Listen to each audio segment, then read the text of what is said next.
আলোচিত ব্যবসায়ী সোহাগ হত্যা মামলার অন্যতম আসামি নান্নুকে নারায়ণগঞ্জ থেকে গ্রেপ্তার করেছে র্যাব। সোহাগ হত্যা মামলার এজাহারভুক্ত ৬ নম্বর আসামি নান্নু।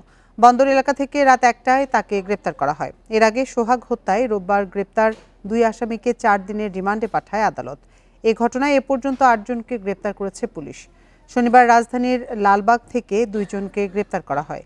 এর মধ্যে আসামি তারেক রহমান রবিন অস্ত্র মামলায় স্বীকারোক্তিমূলক জবানবন্দি দিয়েছে। বুধবার মিটফোর্ড হাসপাতালের সামনে ভাঙাড়ি ব্যবসায়ী সোহাগকে কুপিয়ে ও পাথরের আঘাতে নৃশংসভাবে হত্যা করা হয়। এ ঘটনায় সারা দেশে সমালোচনার ঝড় ওঠে। পরে ১৯ জনের বিরুদ্ধে মামলা করেন নিহতের বোন।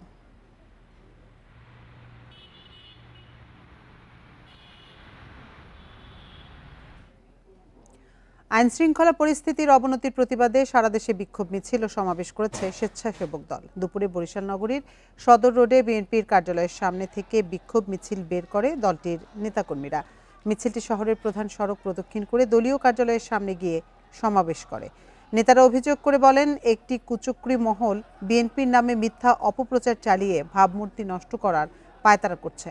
এছাড়া চাঁদাবাজি এবং সন্ত্রাসী কর্মকাণ্ডের সাথে যারাই জড়িত থাকবে তাদের বিরুদ্ধে ব্যবস্থা নেওয়ার দাবি জানান তারা।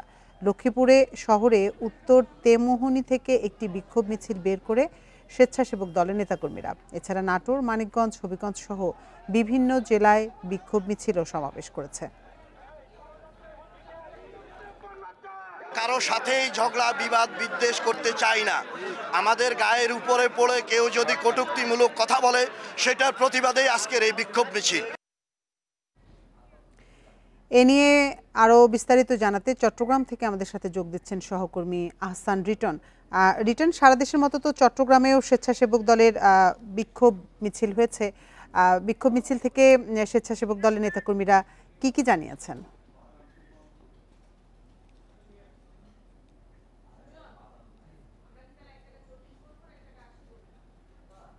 রিটন, আপনি নিশ্চয়ই আমাকে শুনতে পাচ্ছেন। আপনার কাছে জানতে চেয়েছিলাম যে সারা দেশের মতো চট্টগ্রামেও তো স্বেচ্ছাসেবক দলের নেতাকর্মীরা বিক্ষোভ করেছেন, তো তারা সেই বিক্ষোভ মিছিল থেকে কি জানিয়েছেন বা কি দাবি জানিয়েছেন তারা? দেখুন, আসলে আজকে বিকাল 3:30টার দিকে চট্টগ্রামের যে জমিতুল ফালা মাঠ, এখান থেকে আসলে মিছিলটি শুরু হওয়ার কথা এবং এখান থেকে মিছিলটি শুরু করে বেশ কিছু দূর পরে তারা ১৬০০ যে বিজয় উদ্যান, বিপ্লব উদ্যান রয়েছে সেখানে একটি ছোট্ট একটি সমাবেশ করার কথা রয়েছে। আমরা দেখছি 3:30টায় সেই টাইমটি দেওয়া হলো। এখনও পর্যন্ত নগরীর নানা জায়গা থেকে স্বেচ্ছাসেবক দলের লোকজন আসছে, তারা ব্যাপকভাবে একটি জমায়েত হবে, তারপরে আসলে তাদের যে কার্যক্রম সেটি তারা শুরু করবে। এখানে আসলে যারা এসছেন তারা যেটি বলছেন সেটি হচ্ছে সারা দেশে আইন শৃঙ্খলার যে অবনতি, চরমভাবে অবনতি হয়েছে, এটি তারা আসলে তারা এটি একটি প্রতিকার চান। তারা বলছেন যে আসলে যে লক্ষ্যে আসলে গেল জুলাই আন্দোলন হয়েছিল সেই লক্ষ্যে এখনো পর্যন্ত পূরণ হয়নি এবং তারই একটি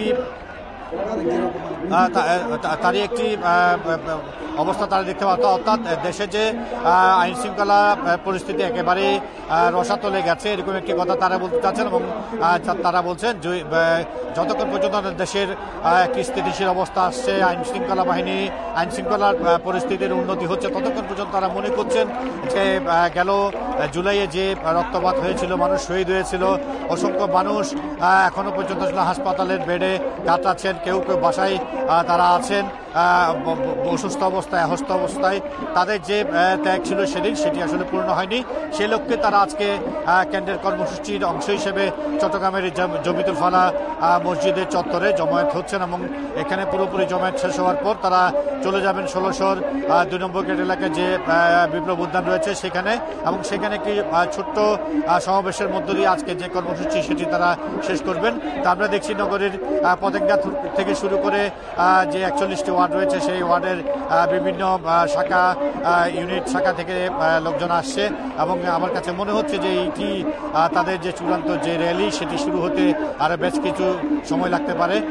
তারা বলছেন যে যতক্ষণ পর্যন্ত না একটি সুন্দর দেশ পরিণত হবে, সবার বাসযোগ্য একটি দেশ পরিণত না হচ্ছে, ততক্ষণ পর্যন্ত আসলে জুলাইয়ের যে ভবিষ্যৎ লক্ষ্য সেটিতে পৌঁছানো যাবে না। তারা বলছেন আসলে তারেক জিয়ার প্রতি এক ধরনের অপমান অনেকে করছে, সেটিও তারা কোনোভাবে মানবেন না। অর্থাৎ সবকিছু মিলিয়ে একটি সুন্দর রাষ্ট্র, বৈষম্যহীন রাষ্ট্র যতক্ষণ পর্যন্ত না হচ্ছে ততক্ষণ পর্যন্ত তাদের যে সংগ্রাম সেটি তারা চালিয়ে যাবেন। তো এই মুহূর্তে আমরা দেখছি নগরের নানা জায়গা থেকে মিছিল আসছে। তারা আসলে সবার দাবি এবং লক্ষ্য সবার এক। আমরা দেখছি তারা জমায়েত হচ্ছে এবং কিছুক্ষণ পরে এই র্যালিটি শুরু হবে এবং বিপ্লব উদ্যান গিয়ে সেটি শেষ হবে। সেখানে একটি ছোট্ট সমাবেশের মাধ্যমে আজকে যে কর্মসূচি সেটি তারা শেষ করবেন। চট্টগ্রাম থেকে সবশেষ তথ্য জানাচ্ছিলেন সহকর্মী আহসান রিটন।